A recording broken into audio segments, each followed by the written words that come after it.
Welcome back, everyone, to another episode of Party Talk, where we empower leaders in youth drug prevention. And today I'm hanging out with Brian Wall. I met this dude on LinkedIn, and he seemed super interesting. I'm following his posts and just blown away by the content that he's on there. And by the way, I meet a lot of people on LinkedIn. So if you're listening to this and you're not on it, you can learn a ton. But Brian, how are you today? I'm good, brother. Thanks for ebbing and flowing with me so we can find time to meet. I appreciate you being flexible. Yeah, no worries. Hey, there's nothing wrong with being busy, right? Yeah. Well, and my busy is worrying about that. Well, I'm not worrying about the kids. The kids are worrying about it being too hot outside right now. I'm like, who worries about this kind of stuff? You got a little kiddie pool out there. Fill it up and jump in, man. What are you talking about? That's what the pool's I'm for. complaining out there right now. I'm like, I'm trying to eat ribs before I jump on with Jake, man. Don't bother me right now. Come on, man. Get in the pool. You're not hated. Right? There are worse things. For sure. Yeah. So, Brian, tell me more about you and what you're doing. I know you're in the addiction field and recovery, but yeah, in your own words, just kind of tell us a little bit about you. Yeah, long story, man. I feel like always try to recap this or summarize it in a way that makes good sense, and it never does, but I'll give it another shot today. Um, been in the field for over 2 decades across 4 countries, and I'm licensed as a mental health counselor and a professional counselor in mental health counselor in Florida, professional counselor in South Carolina, addiction counselor as well in both, and qualified supervisor in both. So that's kind of where my journey has brought me to present date. But that experience over 2 decades across 4 countries has been included all levels of care and give me a lot of great insight in learning what it is that folks need to get to feeling better. And so I've now taken that into Wings Recovery Online, and that's what I do as a private practice, and hoping to help folks and on that in that capacity, and so do that full time now, and do a lot of podcasts and stuff just because I love to spread the word and bring awareness. And so this is just another one of those opportunities, and I appreciate you allowing me to do it, brother. Absolutely. So, in your experience, to get decades across 4 countries, is that all from the perspective someone needed help, quitting a substance use disorder, like and getting better and getting healed from that, or was there a different job that you were doing then? Yeah, so it's I started as a behavioral health tech, bottom level, worked my way up, did a lot of crisis intervention stuff, and then became licensed, finished my graduate degree, and then led a mobile crisis team for a psychiatric hospital, inpatient psychiatric facility, for about 7 years, and then led me to doing residential work in Costa Rica, Dominican Republic, Panama, and then also in the U.S. as well. And so uh, all levels of care, all an array of diagnoses, and anything from your simple, I don't want to say simple, but you know base level depression to more complex psychosis influenced diagnoses, and then on into addiction as well. Addiction is something that I cling to just because something I've struggled with all my life as well, and something that I have to keep in check. And so got an adventure of my own without a journey that's led me to become, I feel like, the man that I am today. And I don't take back a lot of the poor decisions I made. Wish I would have made them a little different maybe and not hurt some people that are hurt. But at the same time, I think I cleaned it up pretty well and learned quite a bit from those mistakes. And it's led me to guide folks in the right way today. So no complaints, I guess. God's plan. Yeah, amen. And that's the thing, is like, to expect that anyone's going to go throughout life without those mistakes is, you like, that's a good perspective to have, that hey, they served a purpose and unfortunately hurt some people along the way. But Yeah. now you can make sure that other people and be helpful so that other people don't have to repeat them or can Yeah. learn from I them. hope. Right. It's a generational thing. I think that our parents said that to us, and hopefully we're learning throughout each generation how to influence a little bit better. Hope Uh, so. Hope we're all better. Better, not bitter. yeah, better, not bitter. I like that. Yeah. And just real quick too, I want to ask about the wing program that you have. So is someone who is struggling will come to you and you can be an online coach, or what is the online program that you're running right now? Yeah, so it's all through telehealth, and obviously see folks. I'm not paneled with anybody yet with insurance companies.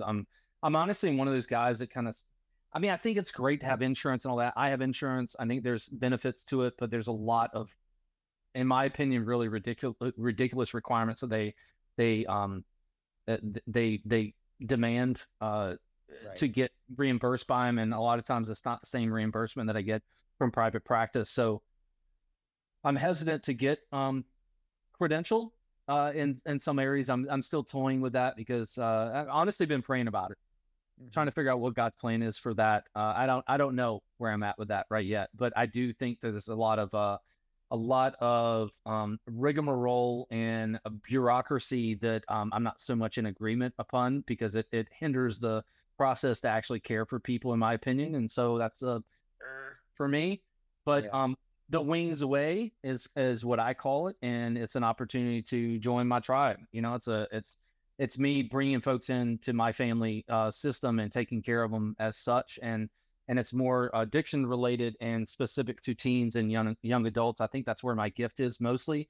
Although I've dealt with folks across the board of all ages, all diagnoses, and still have an array of clients that don't fit that I just described. They're across the board, but all telehealth. I have international clients. If it's Florida or South Carolina, then I piggyback on my license. If it's anything outside of that, then I take more of a life coach approach. Okay. Very cool. Then I'm glad you brought that up is that you work with, teens and young adults, because Yeah. that's where I really wanted to pick your brains. And now that we know kind of your background, I want to learn something from you while we're hanging out, for the Man, I next. hope I can offer something. That's a lot of pressure. Yeah. Well, hey, you will. You've got 2 decades of experience. I hope So so. I hope so. We're I, just people first, man. I can only speak from my own experiences and things I've gained from clients. It's really cool that you spend so much time with clients and, they're looking to me to guide them. And I learn so much from the people that I spend time with on a daily basis. It's crazy. yeah. Well, I think that's where most of our experience comes from. We can learn from Yeah. a book, we can learn from a computer, but those stories and those connections, that's what really lasts. That's Yeah. what, you really, really learn from. So I want to ask you just like this, the simple question of Yeah. when somebody comes to you, let's say a youth or a young adult, and they're struggling, what's your goal as far as you're taking them and maybe they have a certain array of challenges, and then what's your kind of steps, or what is your goal to bring them to that new place where they feel like you help them? Yeah. What do you see students deal with, and then where are you wanting to take them? Yeah. So it's really interesting that a lot of folks are, you come to, and I have an addiction issue. Okay, well, that's one thing. That's a big umbrella, right? What does that mean to you? So picking that apart, and when you deal with teens and young adults, a lot of times the parents are in the mix, and honestly, getting the parents out of the mix is quite beneficial. I think it allows for, and not discounting them or they Right, can't have right. any influence. I'm not saying that by any means, but Yeah. getting the teen or the young adult to a place where they feel like they have a say in the process. A lot of times they feel overpowered or um, guided or controlled by mom and dad, and that's frustrating. I get that. And so they're in that place where they're young adults, really, even if they're a teen, they're kind of moving into young adulthood. And so there's that independence, that autonomy, and that needs to be taught. It needs to be gifted. It needs to be modeled, and that sort of thing. So a lot of times, mom and dad have a hard time doing that because they're super scared. I have kids. I get it, and they don't want to let go, and that hinders the process, and oftentimes creates obstacles that don't need to be there. So, um, doing a lot of coaching with the parents to give them the confidence they need to step aside and let me take the wheel. That's a big part of what I do. While letting the teen and young adult believe that they have the will. I'm not saying they don't, but it's kind of a co-pilot sort of situation early on, and better understanding where they feel like their struggles are, what they're, mom and dad are going to describe it, whatever way they're going to describe it, but what do you really feel like's going on? And it's always different, and it's never in line with mom and dad. It's never like, oh, I do too much cocaine. Oh no, I think my dad hates me. Okay, I get that, right? So I understand how that's going to lead you to do some of these things that mom and dad don't like.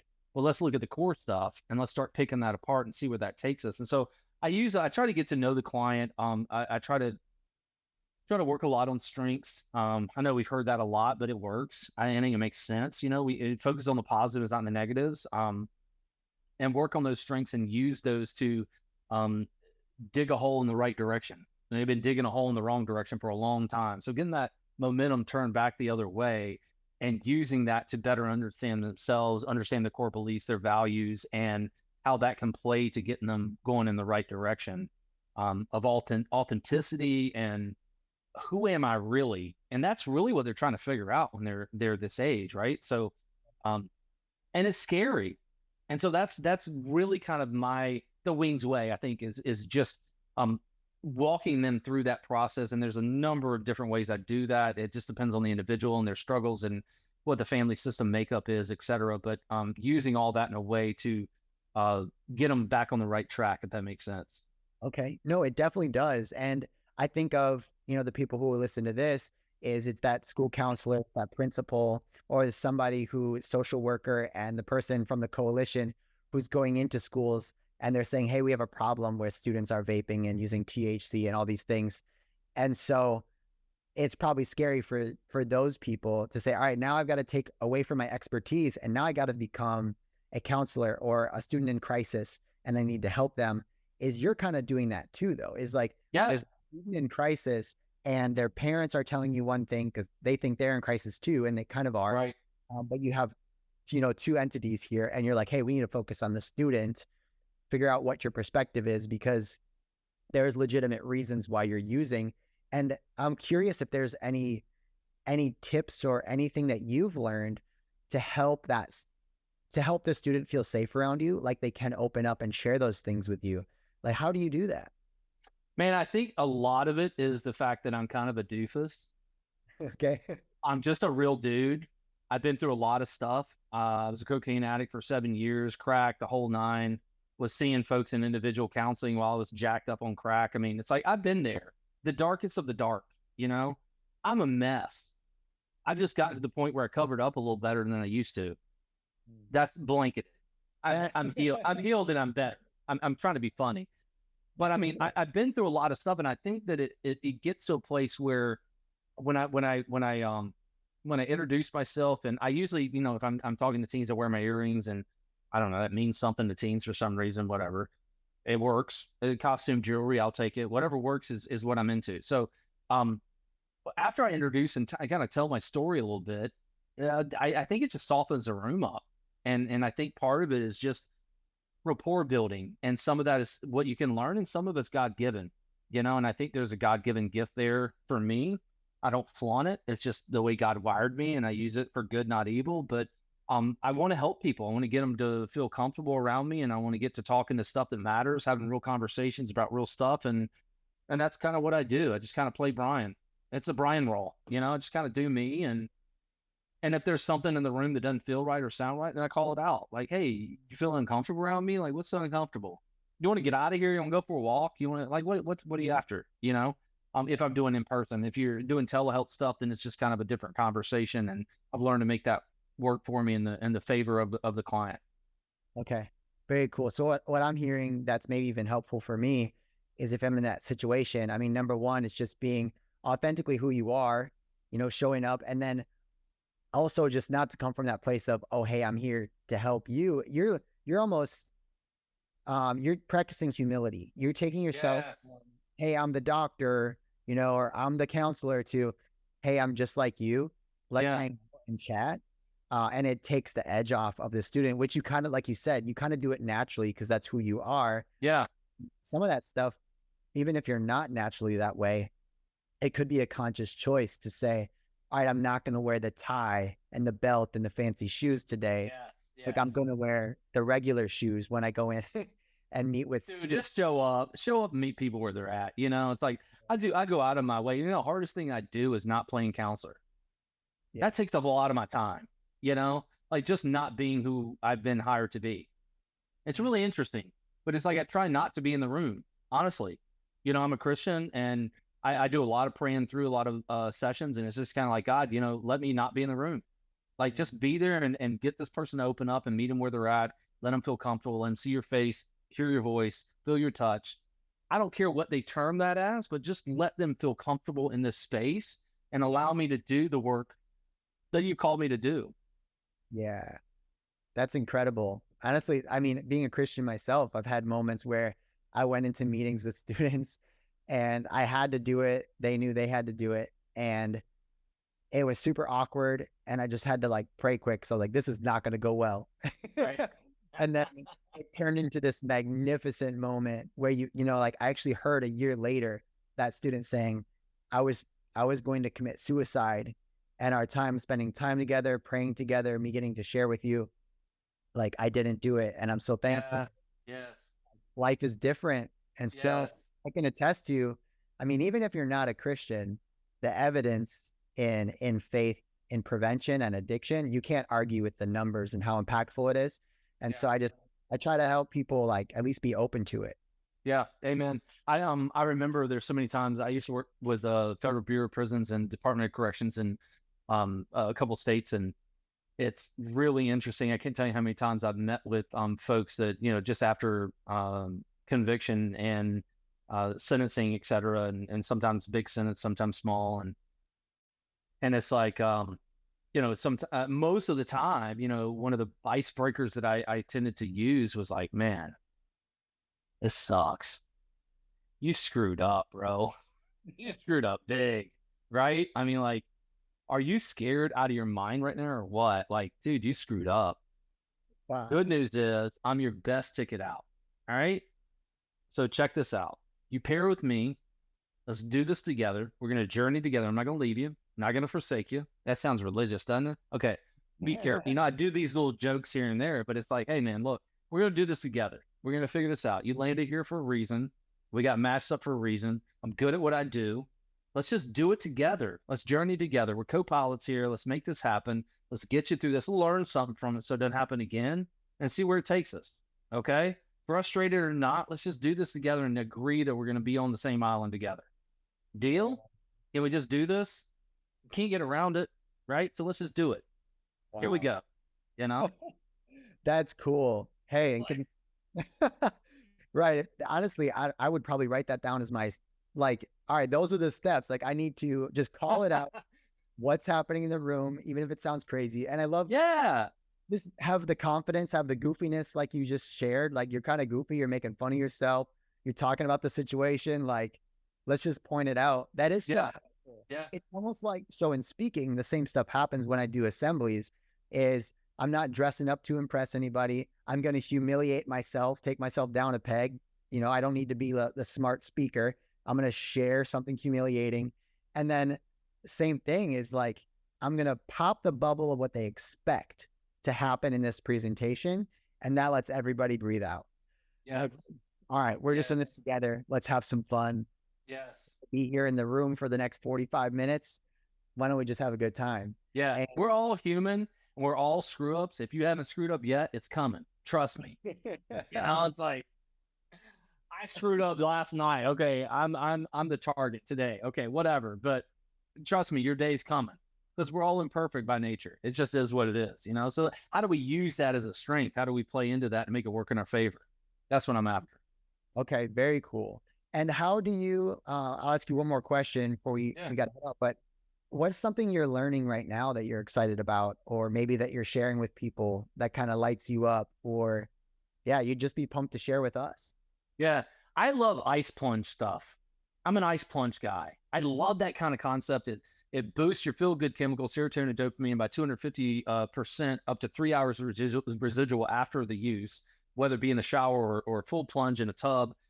Increases testosterone, increases your immune system. It's an anti-inflammatory. It's super incredible stuff. So I love ice plunge stuff. I love really practical things that we can do as people that work. A lot of times I was listening to Huberman Lab the other day, and it's like we talk about breathe in and breathe out and all this, and it's like that's great and it's helpful, but the most effective way to decrease anxiety is to take a breath in and then a quick one in and then out. So like that's the most effective way to do it. It's been proven in research. So a lot of this breathe in, breathe out, it's not as effective, right? So I always want to learn what is the most effective way to get me where I want to be. I want to definitely point people to a couple things that I saw on your page, and then give you a chance to share how people can connect with you. You got it. I just want to bring something up. I saw you post that is just pretty cool. It says a dozen things to say to your kids at bedtime. And I'll just read off a few of them. I love You're that one. exactly, you're exactly who this family needs. You worked so hard on this today. Did anything surprise you today? I love the person that you are. You kept trying and it got easier. What's one thing you'd like me to know? Nothing could change how much I love you. If you want to read the rest of them, they're on your page. I think you shared it. So connect with Brian on LinkedIn. Hear about all his stuff, his experiments, his research, his company. But how can people stay in touch with you if they're kind of resonate where you're going, or they know people that that need help with what you offer?